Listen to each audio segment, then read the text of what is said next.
ಅವಳ ಹೆಸರು ಮೀನಾಕ್ಷಿ. ಅವಳ ಹೆಸರು ಮೀನಾಕ್ಷಿ. ನಕ್ಕರೆ ಅರಳುತ್ತಿತ್ತು ಅವಳ ಅಕ್ಷಿ. ಅವಳ ಗಂಡನ ಹೆಸರು ಭಕ್ಷಿ. ಆದರೆ ಅವಳು ಅಡಿಗೆ ಮಾಡಿದರೆ ಇಡೀ ಮನೆಯವರೆಲ್ಲ ಅನ್ನುತ್ತಿದ್ರು ಆಕ್ಷಿ ಆಕ್ಷಿ ಆಕ್ಷಿ.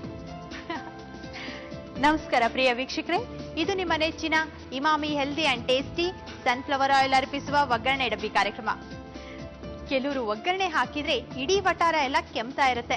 ಅಂದ್ರೆ ಅವರು ಅಡಿಗೆ ಮಾಡೋ ಮೆಥಡ್ ಅಷ್ಟು ಸ್ಟ್ರಾಂಗ್ ಆಗಿರುತ್ತೆ ಅಂತ. ಆದ್ರೆ ರುಚಿಯಾಗಿ, ಶುಚಿಯಾಗಿ, ಆರೋಗ್ಯಕ್ಕೆ ತಕ್ಕನಾದಂತ ಹಾಗೆ ಸೀಸನ್ಗೆ ತಕ್ಕನಾದಂತ ಅಡಿಗೆನ ಎಲ್ಲಿ ಕಲಿಯೋದು? ನಮ್ಮ ಈ ಒಗ್ಗರಣೆ ಡಬ್ಬಿ ಕಾರ್ಯಕ್ರಮದಲ್ಲಿ. ಬನ್ನಿ ಹಾಗಾದ್ರೆ ಇವತ್ತಿನ ನಮ್ಮ ಕಂಪ್ಲೀಟ್ ಫುಡ್ ಮೆನು ಏನು ಅಂತ ನೋಡ್ಕೊಂಡು ಬರೋಣ. ಸೀಸನ್ ಕುಕಿಂಗ್ ನಲ್ಲಿ ಎಲೆಕೋಸಿನ ದೋಸೆ, ಅಮ್ಮನ ಕೈ ರುಚಿಯಲ್ಲಿ ಹಸಿರು ಚಕ್ಕಲಿ, ಆರೋಗ್ಯಕರ ಅಡಿಗೆಯಲ್ಲಿ ಬಾಳೆಕಾಯಿ ಹಲ್ವಾ, ದಿಢೀರ್ ಅಡಿಗೆಯಲ್ಲಿ ಸ್ವಾದಿಷ್ಟ ಖೀರು, ಕಲಿಯೋಣ ಬಾ ಅಡಿಗೆಯಲ್ಲಿ ಬೆಂಡೆಕಾಯಿ ಬಜ್ಜಿ, ಎಲೆಕೋಸೆ ಮಾಡಲಿ ನಿನ್ನಿಂದ ದೋಸೆ. ಯಾಕಂದ್ರೆ ನಾನೀಗ ಮೊದಲಿಗೆ ಸೀಸನ್ ಕುಕಿಂಗ್ ನಲ್ಲಿ ಎಲೆಕೋಸು ದೋಸೆ ಮಾಡೋದನ್ನ ಹೇಳ್ಕೊಡ್ತಾ ಇದ್ದೀನಿ. ಯಾಕಂದ್ರೆ ಈಗ ನಿಮ್ಗೆ ಹೈಬ್ರಿಡ್ ಎಲೆಕೋಸು ರೈತರ ಸಂತೆಯಲ್ಲಿ ಜಮಾಯಿಸ್ಬಿಟ್ಟಿರುತ್ತೆ. ಈ ಕೋಸನ್ನ ತಗೊಂಡ್ ಬಂದು ರುಚಿಯಾಗಿ ದೋಸೆ ಮಾಡಿದ್ರೆ ಈ ಸೀಸನ್ಗಂತೂ ತುಂಬಾ ಚೆನ್ನಾಗಿರುತ್ತಲ್ವಾ? ಬನ್ನಿ ಹಾಗಾದ್ರೆ ಬೇಗ ಬೇಗ ಎಲೆಕೋಸಿನ ದೋಸೆ ಮಾಡೋಣ. ಇದಕ್ಕೆ ಬೇಕಾಗುವಂತ ಪದಾರ್ಥಗಳು: ಎಲೆಕೋಸು, ಅಕ್ಕಿ, ಉದ್ದಿನಬೇಳೆ, ತೆಂಗಿನ ತುರಿ, ಈರುಳ್ಳಿ, ಕೊತ್ತಂಬರಿ, ಕರಿಬೇವು, ಕಡಲೆಬೇಳೆ, ಸಾಸಿವೆ, ಎಣ್ಣೆ, ಮೆಣಸಿನಕಾಯಿ, ಉಪ್ಪು. ಈಗ ನಾನು ಮೊದಲಿಗೆ ಸೀಸನ್ ಕುಕಿಂಗ್ ನಲ್ಲಿ ಎಲೆಕೋಸಿನ ದೋಸೆ ಹೇಗೆ ಮಾಡೋದು ಅಂತ ತೋರಿಸ್ತಾ ಇದ್ದೀನಲ್ವಾ. ಫಸ್ಟೇ ನಾನು ಎಲೆಕೋಸನ್ನ ಬೇಯಿಸಿ ತಗೊಂಡಿದ್ದೀನಿ, ಚಿಕ್ಕ ಚಿಕ್ಕದಾಗಿ ಕಟ್ ಮಾಡಿದ್ದೀನಿ.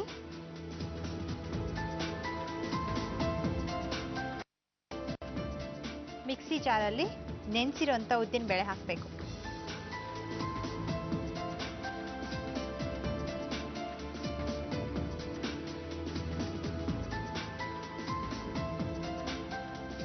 ಹಾಗೆ ಅಕ್ಕಿ ಕೂಡ.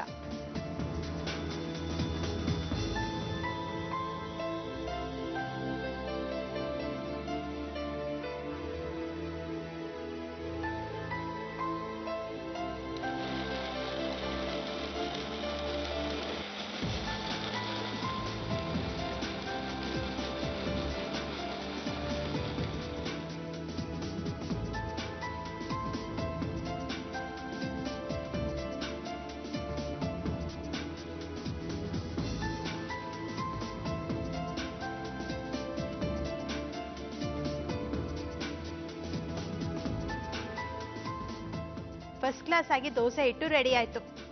ದೋಸೆ ಹಿಟ್ಟು ರೆಡಿ ಆಯ್ತು ಅಂದ್ರೆ ರುಬ್ಬಿರೋದೊಂದೇ, ಆದ್ರೆ ಇದಕ್ಕಿನ್ನೂ ಪದಾರ್ಥ ಹಾಕ್ಬೇಕು. ಈಗ ಎಲೆಕೋಸು,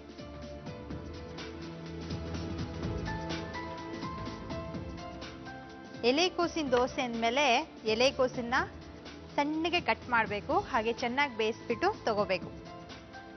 ಈರುಳ್ಳಿ ಕೂಡ,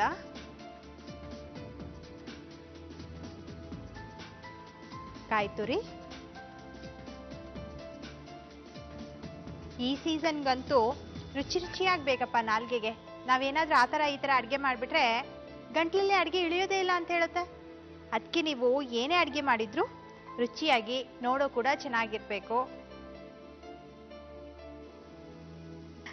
ಈಗ ಕರಿಬೇವು, ಅರಿಶಿನ ಹಾಕಿದ್ದೀನಿ, ಕೊತ್ತಂಬರಿ ಸ್ವಲ್ಪ. ಈಗ ನೀವೇನೇ ಪದಾರ್ಥ ಅಂದ್ರೆ ಹೆಚ್ಚು ಅಂತದ್ದು, ತುರಿಯುವಂಥದ್ದು ಇತ್ತಂದ್ರೆ ಸ್ವಲ್ಪ ನೀಟಾಗಿ ಸಣ್ಣದಾಗಿ ಕಟ್ ಮಾಡ್ಬೇಕಾಗತ್ತೆ. ಯಾಕಂದ್ರೆ ನಾವು ಮಾಡ್ತಾ ಇರೋ ದೋಸೆ ಅಲ್ವಾ. ನೋಡಿ, ಈಗ ಕಡಲೆಬೇಳೆ, ಉದ್ದಿನಬೇಳೆ ಮತ್ತೆ ಸಾಸಿವೆ ಎಣ್ಣೆಯಲ್ಲಿ ಒಗ್ಗರಣೆ ತರ ಹಾಕೊಂಡ್ಬಿಟ್ಟು ತಗೊಂಡಿದ್ದೀನಿ.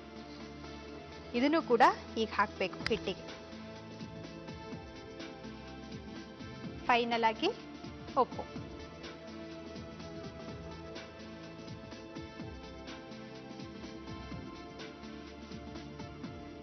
ಕಲ್ಸೋಗಿಂತ ಮುಂಚೆ ತವ ಬಿಸಿಗಿಟ್ಬಿಡೋಣ, ಅಂದ್ರೆ ಕಲ್ಸೋ ಅಷ್ಟೊತ್ತಿಗೆ ತವ ಕಾದಿರತ್ತೆ.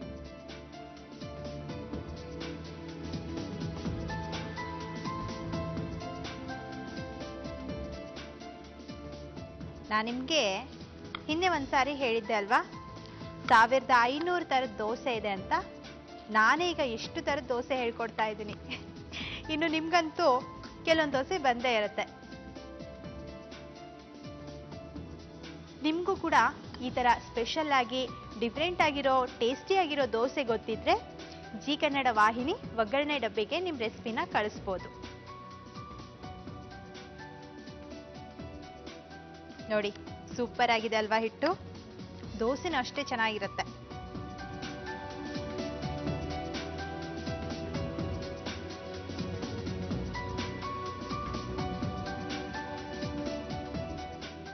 ಈ ದೋಸೆನ ತುಂಬಾ ಅಗಲ ಮತ್ತೆ ತೆಳುವಾಗಿ ಮಾಡೋಕ್ಕಾಗಲ್ಲ, ಯಾಕಂದ್ರೆ ಕಡಲೆಬೇಳೆ, ಈರುಳ್ಳಿ ಎಲ್ಲ ಹಾಕಿರ್ತೇವಲ್ವಾ.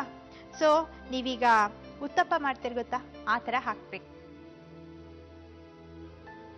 ಸ್ವಲ್ಪ ಎಡ್ಜಿಗೆಲ್ಲ ಎಣ್ಣೆ,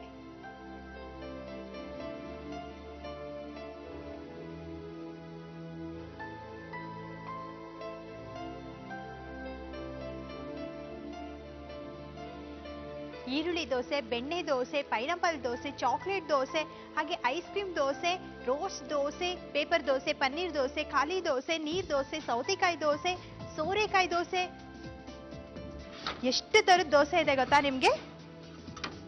ಇದರಲ್ಲಿ ನಾನು ಇವತ್ತು ನಿಮ್ಗೆ ಎಲೆಕೋಸಿನ ದೋಸೆ ಹೇಳ್ಕೊಡ್ತಾ ಇದ್ದೀನಿ. ಟೇಸ್ಟಿ ಆಗಿರುತ್ತೆ, ಈ ಸೀಸನ್ಗಂತೂ ತುಂಬಾ ಚೆನ್ನಾಗಿರುತ್ತೆ. ನಿಮ್ಮೆಲ್ಲರಿಗೂ ಗೊತ್ತೇ ಇದೆ, ಚೆನ್ನಾಗಿರೋ ಅಡ್ಗೆನೆ ಹೇಳ್ಕೊಡ್ತಾಳೆ ಸನಾ ಅಂತ. ಈಗ ಪಟಾಪಟ ಅಂತ ಇನ್ನೊಂದು ಹಾಕ್ಬಿಡ.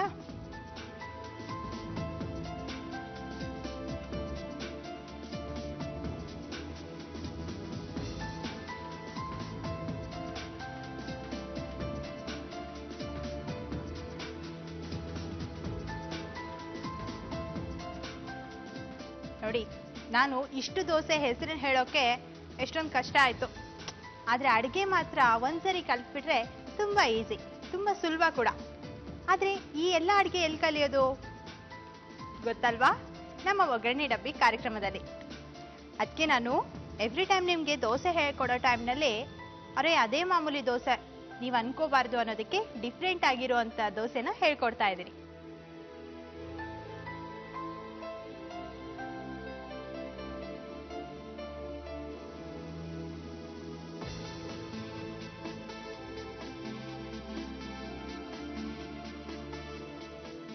ನೋಡಿದ್ರಾ, ಸೀಸನ್ ಕುಕಿಂಗ್ ನಲ್ಲಿ ಎಲೆಕೋಸಿನ ದೋಸೆ ಹೇಗ್ ಮಾಡೋದು ಅಂತ ಹೇಳ್ಕೊಟ್ಟಿದ್ದೀನಿ. ಇದ್ರ ಟೇಸ್ಟ್ ನಿಮಗೆ ಗೊತ್ತಾಗ್ಬೇಕು ಅಂದ್ರೆ ನೀವು ಕೂಡ ಮನೆಯಲ್ಲಿ ಮಾಡ್ಬೇಕಾಗತ್ತೆ. ಎಲೆಕೋಸಿನ ದೋಸೆ ಮಾಡುವ ವಿಧಾನ: ಮಿಕ್ಸಿ ಜಾರ್ನಲ್ಲಿ ನೆನೆಸಿದ ಉದ್ದಿನಬೇಳೆ, ನೆನೆಸಿದ ಅಕ್ಕಿ ಸ್ವಲ್ಪ ರುಬ್ಬಿಕೊಂಡು ಮತ್ತೆ ನೀರು ಸೇರಿಸಿ ಮತ್ತೊಮ್ಮೆ ನುಣ್ಣಗೆ ರುಬ್ಬಿಕೊಳ್ಳಿ.